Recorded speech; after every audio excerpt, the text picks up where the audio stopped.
Greetings there, and welcome to today's video. Our storytelling is a tradition as old as humanity itself. Without storytelling, human society and culture of the past would plunge into obscurity. Just after the Dark Ages.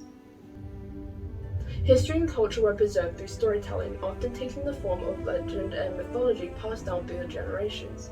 The stories penned hundreds, if not thousands of years ago, still continue to enchant readers of today by satisfying our spiritual and psychological needs and opening our minds to the world and our rich history. Today, I'm going to introduce you to these Greek and Roman stories. But first, before we can delve, let's look at how writing came to be, and it might not be what you think, or maybe it is. I don't know. But firstly, before we get into that, why am I making this video specifically about this project? Well, I can give you two answers. One, because this is a university project, and two, because I'm really interested in ancient history and classical literature, and I always wanted to know how the hell we went from this to this.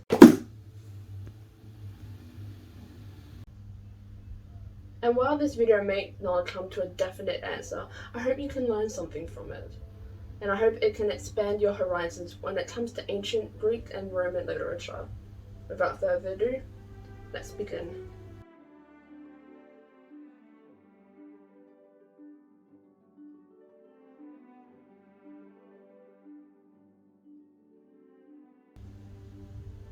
There isn't much known about the birth of writing, as nothing was written down to tell us, but by looking at archaeological evidence, we can make a pretty good guess. From what we do know, the earliest system of writing were used as a way of recording administrative and commercial transactions. So, thank you capitalism, I guess. It is most commonly believed that this came out of good old Mesopotamia, most likely from the Sumerians during the Uruk period. This is 4000 to 31,000 BCE. The Sumerians imported a variety of knickknacks such as metal, wood, lapis lazuli, carnelian, stone, textiles, jewelry, and weapons. You know, just businessmen doing business things. Because of the expanding complexity of trade, the Sumerians developed and perfected not only writing but also systems of numerical notation, which temporal accountants used based on tens and sixties, the decimal system, I can't pronounce that word. The ancient people used many different materials to inscribe, as well as using clay, stone, and metal, the most common being papyrus. And with that fruits, writing was born. But this journey doesn't end here. No. Far from it. Not long after the birth of writing, the birth of literature wasn't far behind. The literary canon first emerged as history and mythology in the world's earliest civilizations, such as Mesopotamia, China, Greek, and India. Most commonly took the form of a long narrative poem called an epic, which these epics focused on legends surrounding great warrior or heroes. But epics weren't the only genre found in ancient sources. Other genre of prose work included history, biology, oratory, philosophy, and the poetic genres of lyric, tragedy, and comedy. Now let's swim through the Mediterranean to Greece, where the 8th century signaled the return of the art of writing after 400 years of no monumental stone structures nor writing was constructed. A dark age, if you will. It was during the 8th century that Greece's century-old oral tradition merged with writing and Greek storytelling came alive. Let me introduce you to Greece's earliest piece of literature, the Iliad.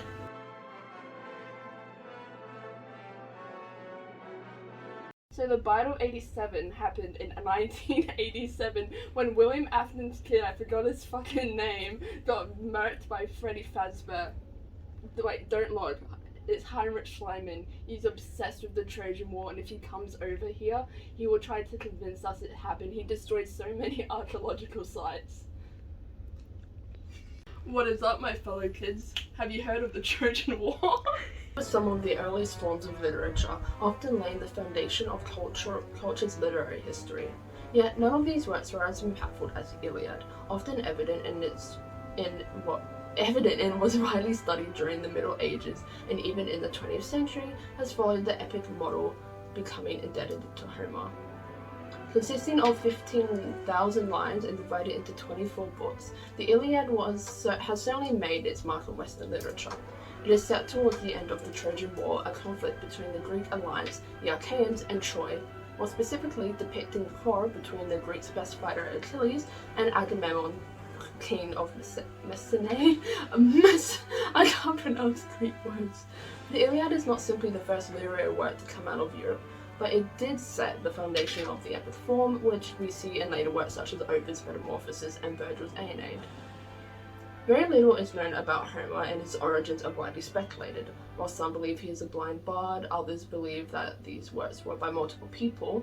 Scholars argue that these stories evolved from the oral tradition and then refined into several versions by multiple poets before something concrete got written down. But sadly, time machines don't exist, so we probably will never know. Such is the curse of history, sadly. Before being written down, epic poetry was told through oral traditions as early as the Late Bronze Age, which ended in 1100 BCE. This can explain how Homer, who was believed to be born in 700 BCE, knew a lot about bronze armor and fighting chariots, things that were unknown in his time but were present during the Bronze Age. Despite its depiction of the long-forgotten Bronze Age, the Iliad is entirely fictional and does not serve as a guide for reconstructing Greek history, although they do give us some insight into things like customs and societal values. People seem to understand this when reading the Iliad, everyone except for Heinrich Schliemann. Good old Heinrich Schliemann. He not only thought that the Trojan War actually happened, but was so convinced of it, he went around Greece, more specifically to Herodotus, and went absolutely ham on the archaeological sites, looking for any little crumb of evidence he had. But from what we know, the Greeks never attacked Ilium, and nor was there any tradition of singing about a war in Troy during the Late Bronze Age. And even if there was some truth, after 400 years of oral storytelling, any serious records of it have most likely been lost. So King Oedipus, who slew his father Laius and wedded his mother Jocasta, is nothing more or less than a wish fulfillment. A fulfillment of the wish of our childhood, but we're more fortunate than he, and so far we have not become psychoneurotics, have since our childhood succeeded in withdrawing our sexual impulse from our mothers and in forgetting our jealousy of our fathers. What the fuck are you talking about?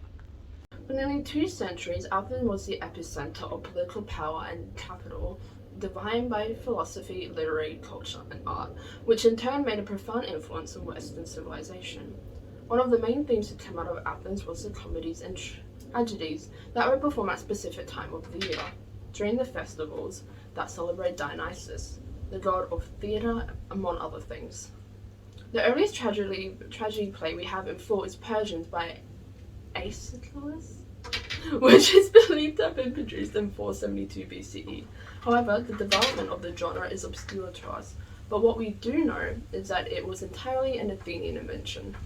One of the key playwrights in the tragedy genre was Sophocles, who penned 123 plays, although only 7 survived in full, and won a whopping 24 competitions in the tragedy comedy during these festivals. Well done, Sophocles. One of his key plays was Oedipus Rex, which premiered in 429 BCE, widely regarded as a dramatic masterpiece of Greek theatre. It is universally known as a classic example of the tragedy of fate. It tells the story of Oedipus, the king of Thebes, who accidentally fulfills a prophecy that he will kill his father Laius, the previous king of Thebes, and marry his mother, Queen Jocasta. After the truth comes to light in a rather horrific scene, Jocasta hangs herself and Oedipus gouges his eyes out. Brutal. This play has had an overpowering effect on modern audiences, most likely thanks to my least favourite neurologist, Sigmund Freud, or as I like to call him, Sigma Freud. In 1900, Freud published Interpretation of Dreams, in which he completely changed how people viewed the play and brought rise to the Oedipus complex theory. This theory believes that in every family, the son has a subconscious desire to possess his mother and replace his father. Although this theory cannot be proven or disproven, it is discounted by many psychiatrists. It does sadly still have a strong hold on modern culture. To me, even more importantly, this play sets a model for modern drama, showcasing our own fear of the unknown and our deep phobia that steps forward towards progress and reality steps towards disaster. Personally, I think Simon's theory is total bullshit and he totally misunderstood the play, considering the main fact that Oedipus wedded his mother not knowing she was his mother, and when he found out he was so disgusted he gouged his own eyes out and begged to be exiled from Thebes. However, even I can't deny the fact that it has had a huge influence on modern thought. A comedy, a softener of the soul, a few hee-hees and ha-has clear an awful lot of pain, and is also a lot older than many people might initially think. Aristophanes plays is some of the oldest surviving comedic works in Western literature, with its first surviving plays, the Arcadians, being produced in 425 BCE. Athenian comedy can be categorized into two classes, Old Comedy and New Comedy. Aristophanes belonged to the former. Old Comedy was different from any type of dramatic fiction in the ancient Greek world. It didn't have really any interest in maintaining dramatic illusion, and its action was not consistent nor lifelike. A good example of this appears in Fagles, when the character Dionysus, or rather the actor playing Dionysus, directly interacts with the priest of Dionysus sitting in the front row. In modern terms, we call this a fourth wall break. Aristophanes' comedy was satirical, topical, and confronted political and cultural issues of the day, which is extremely obvious in his works, Women at Metamorphosis and Lystrata. Fagles was produced in 405 BCE, a time when Athens was in the midst of the Peloponnesian War and struggling greatly, and this serves as the background for Fagles. Its plot is rather simple. It follows Dionysus as he descends into Hades to bring Euripides, the playwright, back from the dead to save the tragic genre, because, as he says, there were no good tragedians left. Coming to the second act, this changes into him wanting to choose a poet to save Athens, and so a contest of tragedy begins so he can pick between Euripides or Aeschylus to take back with him. The most obvious reference to Athens' political climate is the mention of Alcibiades, an Athenian general and statesman who was in exile at the time of the play was produced.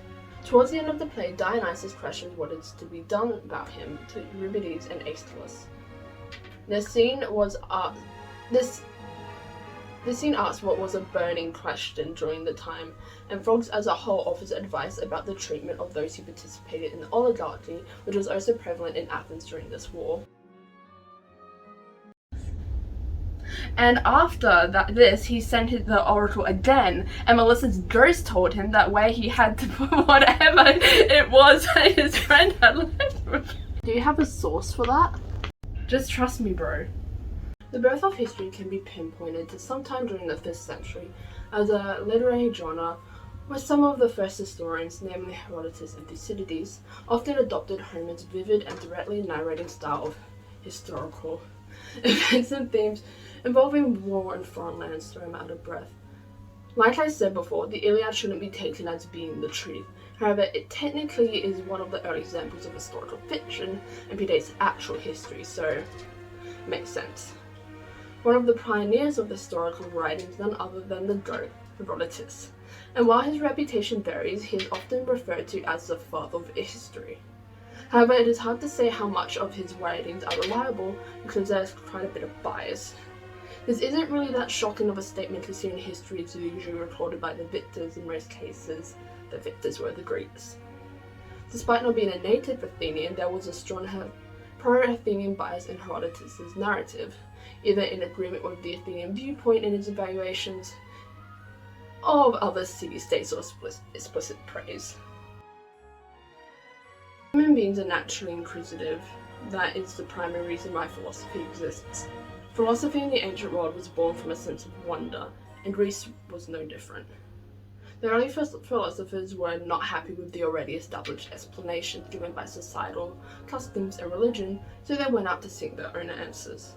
The most well-known Greek philosopher, Socrates, left no writings nor conclusions of his thinking behind, so it was left up to his pupil, Plato, to continue Socrates' legacy while creating his own. Plato often incorporated his teacher into his works through the form of dialogues with Socrates as the main character. This form would adopt as a way to present ideas. This form is implemented in Plato's The Republic, where in explicit detail he describes his vision of an ideal city-state. Through Socrates, hypothetical cities are conjured up and compared, leading to the creation of Callipolis, the utopia of sorts ruled by a philosopher king. It invented this new understanding of knowledge and created a new role for art and culture, and for politics and psychology, and offered a complex transformation of self, society, world, culture, and knowledge. And with that, we move swiftly on to the Roman Empire. Rome is the best example of, yeah, you can copy my home, just make a few changes. A lot of their keywords are directly influenced by their Greek predecessors. The best modern equivalent I can relate this to is fanfictions. The Romans would have loved AO3 is all I'm saying. Anyway, Metamorphosis. Metamorphosis brings together the best mythology that Greece and Rome has to offer, and link it all together through the theme of transformation, hence the title, often due to love and desire. The characters featured in it are ones that the reader already knows very well from previous contests and retellings, and transports them into a completely different genre and meter, transforming the way that we view the old and new versions of myth. Now, when reading Metamorphosis, it is important to read it with a grain of salt, because a lot of myths in it are changed from the original. But then every myth has gone through hundreds of retellings, so do what you will. When Metamorphosis was first published, Ovid was already one of the ancient world's most famous poets. Yet the absolute volume of it was something that shocked everyone. It was something that ancient Rome had never seen produced and would never see again. It's quite simply a masterpiece that has had a huge impact not only on literature itself but also on the visual arts, namely paintings. So this is my bias, Felix from Stray Kids. He's so pretty. Hey guys, what are you doing? Hey Dante. Oh, we're just talking about our favorite idols from K-pop groups. Oh, yeah, can I show you my favorite? It's Virgil. I love Virgil so much. What? You want to read my self-insert? The earliest known form of Roman history can be dated towards the end of the 3rd century, and is most commonly attributed to a particular Senate member, Quintus Fabius Pictor, who produced a historical work written in Greek.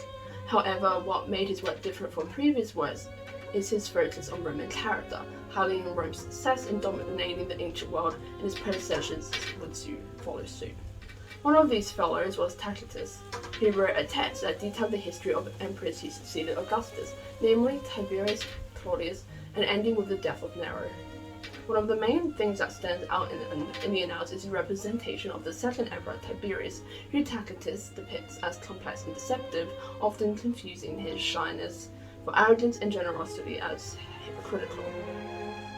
There's also this strange change in technique which I found to be quite interesting. While at the beginning of the Annals the focus was on the emperors and the impacts of certain events, it suddenly changes to a dramatic narrative reminiscent of Herodotus, as seen in the Fire of Rome and the murder of Agrippina. Like a lot of ancient historians, it is often questioned just how much documentary evidence was used, and Tacitus is no different. While modern historians often feel obliged to consult with primary evidence, this wasn't really the case with the ancient historians, and Tacitus is proof of that. It is safe to assume that his version of events is merely a paraphrase, where he sought to capture the spirit of the events he was describing rather than presenting a documentary record. In the early 14th century, there was a cultural movement, you might have heard of it, it's called the Renaissance. Meaning rebirth, and with Florence as its epicenter, it saw the revival of ancient Greek and Roman philosophy and culture, as opposed to the old medieval attitudes which the Christian church dominated. Now let's run it back a few hundred years first. Around the 3rd century BCE, Rome began overtaking Greece as the dominant power in the Mediterranean. However, despite the emergence of Latin literature, it was highly influenced by Greek culture and mythology. One of Rome's leading literary figures was Virgil, whose epic on the ancestry and foundation of Rome, titled the Aeneid, left with outlasting respect and regard, and nobody respected him as much as Dante. In fact, Dante respected him so much that he included Virgil in what I like to call the first self-insert fanfiction, the Divine Comedy. Dante was heavily influenced by Virgil and the Aeneid in the Divine Comedy, as reflected in its mix of mythological motif and classical thought with European philosophy and Christian symbolism. Another contributing factor to it was Dante's political role in exile in Florence and the struggle for power between the church and the state. It tells the story of Dante's journey through hell and purgatory in heaven, with Virgil and his lost love Beatrice as guides. Despite having comedy in its name, it's not actually all that funny. Back in his time, comedy was a term for works that describe challenges that being overcome by the protagonist, leading to a happy ending. Dante does this through the most painstaking, intense detail that I've ever seen in a work of literature, mapping out each realm, bringing in this physical reality that's difficult to ignore. Looking deeper into Dante's work, it is essentially a combination of this weird, otherworldly travelogue and a highly detailed painting of society, sin, and redemption. The Library of Alexandria may have burned down, but literature has stood against the test of time. It is an important companion to humanity, and I generally believe that the world would have a little less colour without the beauty of literature occupying it. The literary works of the ancient world have had such a profound impact on the literature of today that we don't even notice. A lot of genres and techniques that were created during this time are still being rightly used today, so I think it's safe to say we owe a lot to the ancient Greeks and Romans. I hope this video was enlightening to you, even if it was just a little bit. Thank you for watching. Please like and subscribe if you feel inclined. But no pressure. Till next time, farewell.